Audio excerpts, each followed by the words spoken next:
Assalamualaikum, merhaba. Ketemu lagi bersama aku Elisa yang akan membahas seputar kuliah di Turki.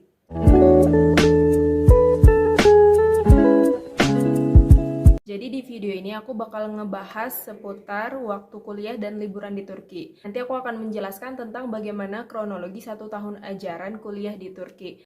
Aku bakal ngejelasin kapan mulai kuliah, kapan ujian, kapan liburan, seberapa lama liburannya, dan sebagainya. Jadi, biasanya di Turki, tahun ajaran baru itu dimulai di akhir September atau awal Oktober. Dan itu bertepatan dengan musim gugur di Turki. Musim gugur yang daun dan pohon-pohon itu mulai menguning atau merah dan berjatuhan. Dan itu bagus banget, Masya Allah.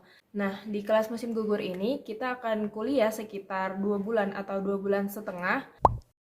Dan di pertengahan bulan November itu kita akan menghadapi UTS atau di Turki itu biasa disebut Ara Sınavı atau vize. Untuk UTS ini itu biasanya berlangsung selama 1 minggu dan metodenya secara tertulis. Kalau di kota ini sendiri pada saat UTS itu pertengahan bulan 11 itu biasanya udah mulai turun salju, udah mulai musim dingin karena memang biasanya di kota ini tuh musim dingin tuh mulai lebih awal dan selesai lebih akhir. Dan setelah selesai UTS itu kita nggak ada libur, langsung lanjut kuliah lagi selama 2 bulan atau 2 bulan setengah lagi sama dengan yang sebelumnya.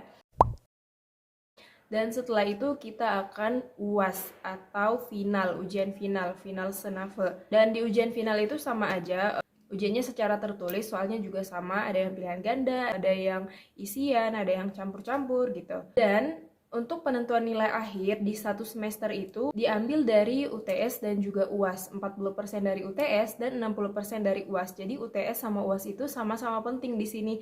Jadi sejak UTS pun kita harus benar-benar nyiapin buat ujian gitu. Jangan sampai nilai kita anjlok banget di UTS dan nggak bisa ketolong lagi di UAS gitu. Nah, kalau UAS biasanya durasinya lebih panjang, bisa 10 hari atau bahkan 2 minggu. Dan setelah UAS di Turki itu ada yang namanya remedial. Kalau misalnya gagal, itu kan tadi dijumlahin nilai UTS sama UAS dan itu akan ada hasil akhirnya. Kalau misalnya kita gagal, kita harus ikut yang namanya Bütün Leme atau remedial. Kita bisa lihat nilai kita di sistem atau di sini disebutnya OBS atau orang Turki bilangnya OBC.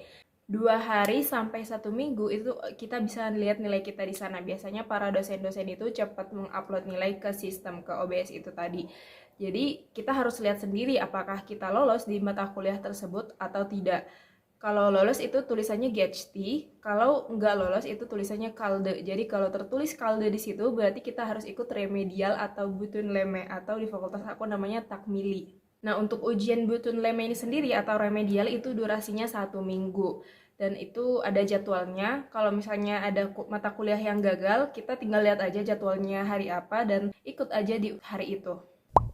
Dan setelah UAS, kita akan liburan musim dingin selama 1 bulan. Kalau misalnya nggak ada remedial, kita bisa langsung liburan setelah selesai ujian. Kalau ada remedial ya kita harus remedial dulu agar tidak mengulang mata kuliah tahun depannya. Setelah selesai liburan 1 bulan, di akhir Februari itu biasanya udah masuk semester berikutnya. Di akhir Februari atau awal Maret, dan itu sebenarnya udah masuk musim semi di Turki.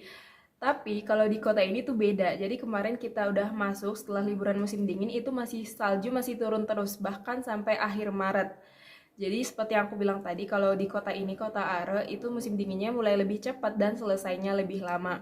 Di kota lain itu udah berbunga-bunga, udah cuaca udah enak gitu kan, udah adem, gak terlalu dingin, terus juga belum panas karena belum masuk musim panas. Tapi di sini tuh masih kayak musim dingin seperti pertengahannya gitu. Jadi kayak masih belum kelihatan tanda-tanda bakal berakhir gitu kalau di kota Are ini. Tadi di akhir Februari mulai lagi semester baru. Terus seperti sebelumnya kita akan kuliah selama 2 bulan atau 2,5 bulan. Itu kita masuk akhir bulan Februari atau awal bulan Maret. Nanti akan ada UAS lagi di pertengahan bulan April. Kalau kemarin UTS terakhir ini itu dilaksanakan ketika bulan Ramadan, ketika puasa, dan kebetulan puasanya di sini lagi musim semi. Kalau puasa di musim panas itu tuh panjang banget durasi puasanya dan panas. Terus sama seperti sebelumnya, ujian 1 minggu, terus lanjut lagi belajar selama 2 bulan atau 2,5 bulan. Dan akan ada ujian akhir semester atau final di bulan 6. Setelah UAS lagi, terus ada lagi remedial bagi yang gagal mata kuliah. Dan remedial itu cuma ada di akhir semester setelah UAS. Jadi kalau setelah PZ itu atau setelah UTS itu nggak ada yang namanya remedial ya. Remedial itu setelah semuanya selesai dan ternyata tidak lolos pada mata kuliah tertentu, baru mengikuti remedial. Setelah selesai semuanya dalam satu semester itu di bulan 6 atau awal bulan 7, kita akan liburan musim panas selama 3 bulan. Itu panjang banget sih liburannya. Bahkan sekarang ketika aku merecord video ini pun sedang liburan musim panas. Dan ini baru sebulan tapi kayaknya aku udah bosen libur. Tapi kalau sekolah pengen libur, kalau libur bosen pengen sekolah. Gak jelas ya. Nah, dengan berakhirnya liburan semester genap atau libur musim panas yang selama 3 bulan itu berarti udah selesai satu semester. Dan nanti di akhir September kita akan mulai semester baru lagi. Dan itu untuk yang udah semester 1 ke atas ya. Nah, untuk kelas bahasa sendiri kan di kampus aku juga ada kelas bahasa, tapi bukan Tomer, bukan mempelajari bahasa Turki, tetapi bahasa Arab. Sorry, di fakultas aku maksudnya. Nah, di fakultas aku mempelajari bahasa Arab, baik yang berbahasa pengantar bahasa Turki, yaitu untuk orang-orang Turki, atau berbahasa pengantar bahasa Arab untuk mahasiswa internasional. Jadi itu ada kelas bahasa Arab, dan mereka itu ujiannya cuma 1 hari, cuma 1 mata kuliah, yaitu bahasa Arab. Tapi di 1 mata kuliah itu pun ada banyak banget soalnya, jadi dari berbagai aspek kan diujinya.